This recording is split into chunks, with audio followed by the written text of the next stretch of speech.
Halo teman-teman semua, di video kali ini saya akan menjelaskan materi analisis multivariat 1 tentang T kuadrat totaling.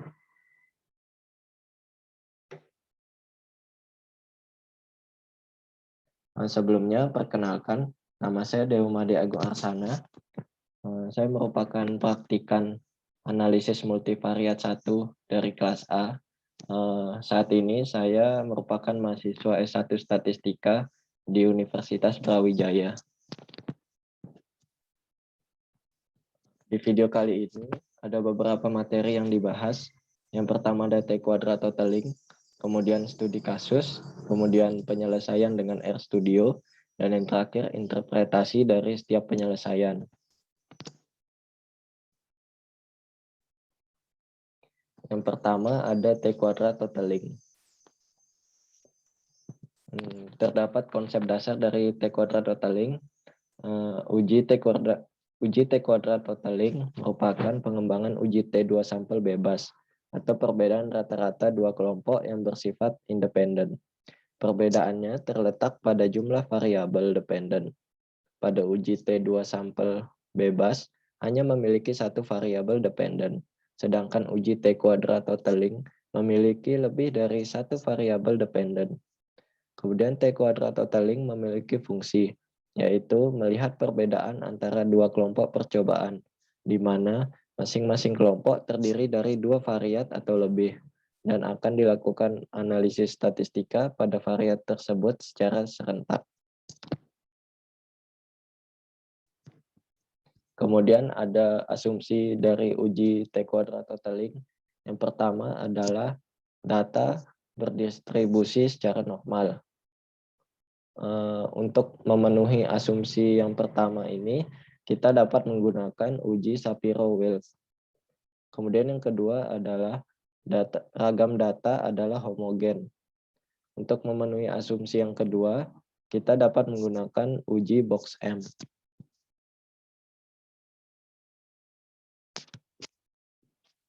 Kemudian T kuadrat totaling memiliki perhitungan berdasarkan satu populasi dan dua populasi, di mana satu populasi memiliki hipotesis 0 mu sama dengan mu 0 dan hipotesis tandingan mu tidak sama dengan mu 0.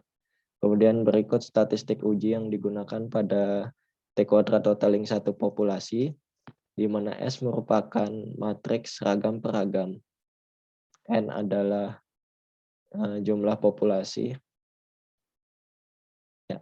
Kemudian adapun syarat H0 ditolak, yaitu apabila T kuadrat lebih besar dari P kali N-1 per N-P mengikuti sebaran F. Kemudian untuk T kuadrat totaling dua populasi memiliki hipotesis, yaitu H0 mu X sama dengan mu Y, dan hipotesis tandingan mu X tidak sama dengan mu Y.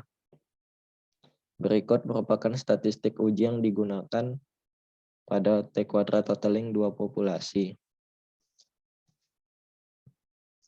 Kemudian adapun syarat H0 ditolak apabila T kuadrat lebih besar dari P kali N1 kurang N2 kurang 2 per N1 tambah N2 kurang P kurang 1 menyebar secara F.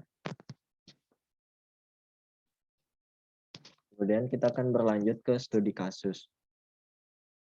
Studi kasus di sini melibatkan dua buah percobaan, di mana percobaan 1 merupakan data anak laki-laki yang berusia 2 tahun di dataran tinggi di Asia, di mana setiap anak diukur tinggi badan, CC atau lingkar dada, dan MOAC atau lingkar lengan atas dalam satuan sentimeter.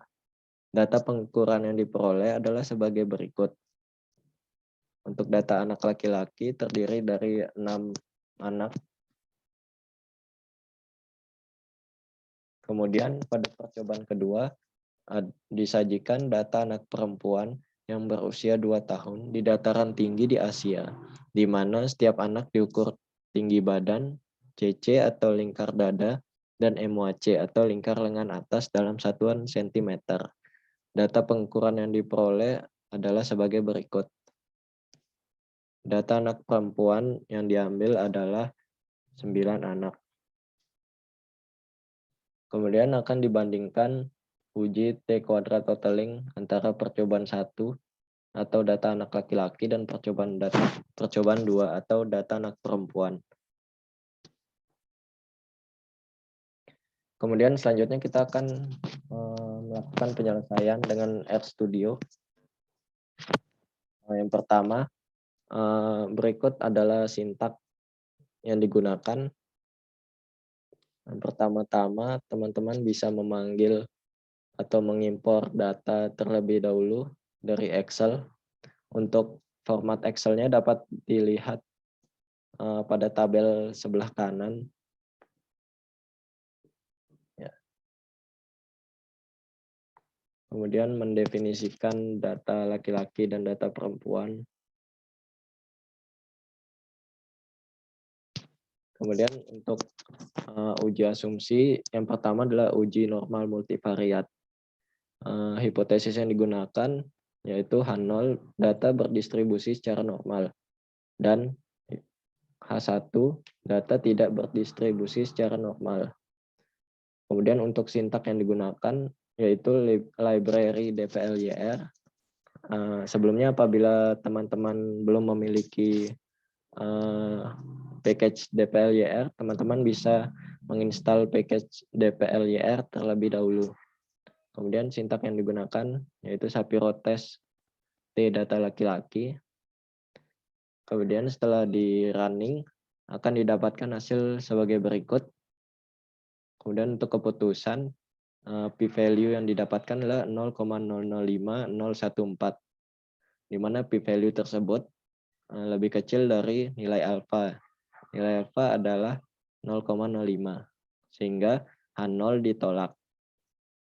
Kemudian kesimpulan yang didapatkan adalah dengan taraf signifikansi 5%, dapat dibuktikan bahwa data anak laki-laki yang berusia 2 tahun di dataran tinggi di Asia tidak berdistribusi secara normal.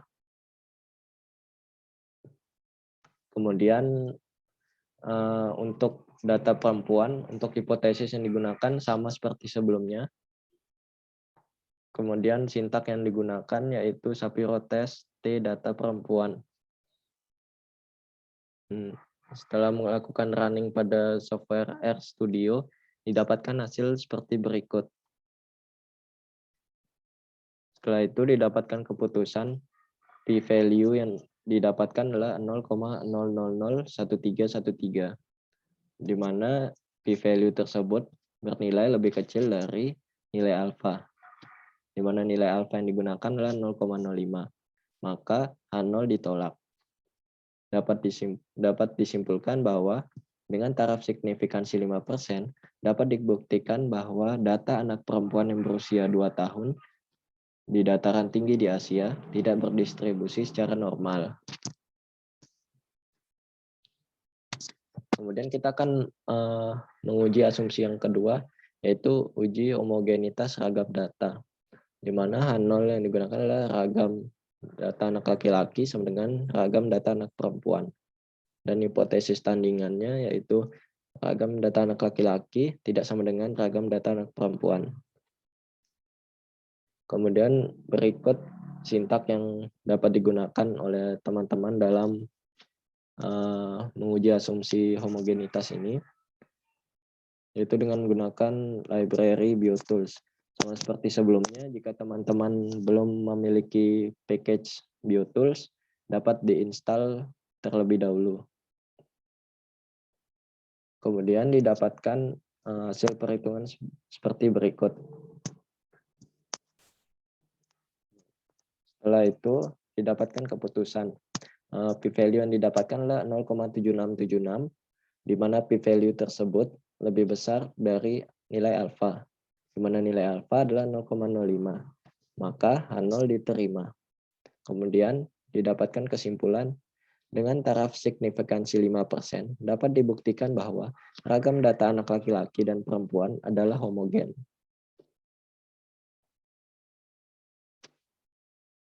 Kemudian selanjutnya kita akan menguji T kuadrat totaling, di mana hipotesis yang digunakan adalah mu laki-laki sama dengan mu perempuan, dan hipotesis tandingannya adalah mu laki-laki tidak sama dengan mu perempuan. Kemudian berikut merupakan sintak yang digunakan dalam perhitungan uji T kuadrat totaling. Sama seperti sebelumnya, apabila teman-teman belum memiliki MV-Test, maka teman-teman bisa menginstalnya terlebih dahulu. Kemudian hasil yang didapatkan dari perhitungan software RStudio adalah sebagai berikut.